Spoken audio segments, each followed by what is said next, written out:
The Kenyan government has remained silent about the controversial arrest of former Ugandan presidential candidate Dr. Kizza Besigye and his AD, Obeid Lutale. The two were apprehended in Kenya, transferred to Uganda, and charged before the General Court-Martial. Their charges include illegal possession of firearms and ammunition, as well as conducting meetings to solicit funds reportedly aimed at disrupting national security. This latest arrest is part of a growing trend of opposition figures, particularly those linked to the FDC Katonga Road faction, being targeted in Kenya. In August, 36 activists were detained in Kisumu and later extradited to Uganda on similar allegations. FDC President Patrick Oboy Amuriat expressed concern about the increasing cross-border arrests of opposition members. This is an indictment on the root of government. They need to come out clear whether we are unwelcome in their country, so that we may choose to go to Kenya or choose to go elsewhere other than Kenya.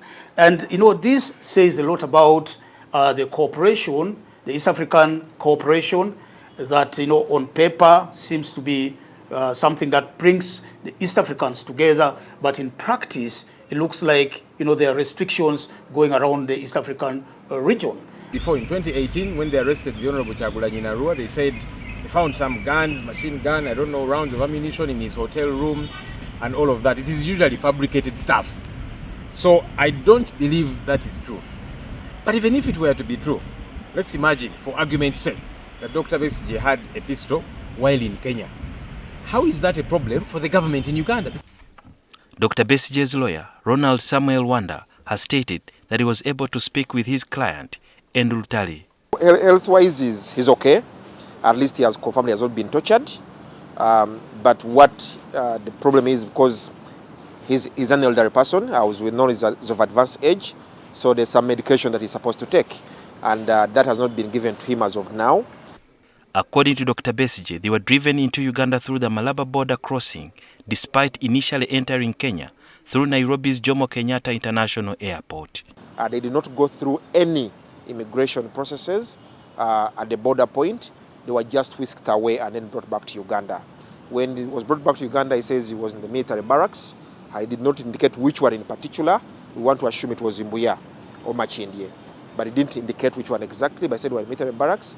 And that's why they stayed until yesterday morning at about 10 a.m. That's when they were informed that they were being brought back to court. Since their arrest on Saturday, Dr. Besigye and Lutale have been denied access to their mobile phones. And they were arrested when they had their phones with them.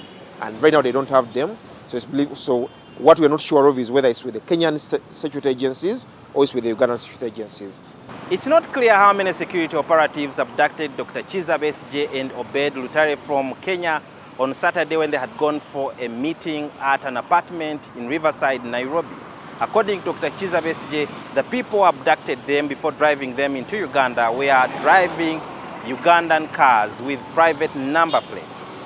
Therefore, I asked his lawyers as to whether they would interest themselves in retrieving the footage from an apartment where they were arrested from, so that they can have faces or identify the people who picked them and take legal action against them. I said earlier their property and their travel documents were all stuck in the hotel. So they're going to pick them out, but also try to find out how did they leave the hotel, with who, and probably even the registration plates of the cars. We've also, Honorable Martha Karua has written to the Cabinet Secretary for Security to find out who are these people who indeed took this person out of the country. But also our partners are trying to follow up with immigration on whether there was any kind of clearance or information, even if there was no clearance of their passports and national IDs, but this information that these people who came into the country on this day, and we are taking them back to Uganda because of this reason. You have worked closely with Dr. Kizza Besigye. What's your message to him? He is a person who has been in the trenches for all this time. He is a strong-willed person. He has a desire to see that we conclude this struggle. And I want to say to him, he should keep there, keep fighting, we'll fight along. Elias Lukwago, a senior lawyer representing Besigye and Lutale, has been in Nairobi to assess the situation. However, as for now, he has not communicated the next legal steps the team intends to take.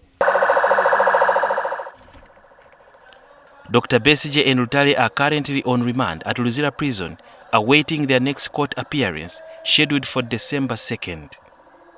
As the case unfolds, the spotlight is on the implications of these arrests for regional political dynamics and opposition activities in Uganda. Sudhir Byaruhanga, NTV.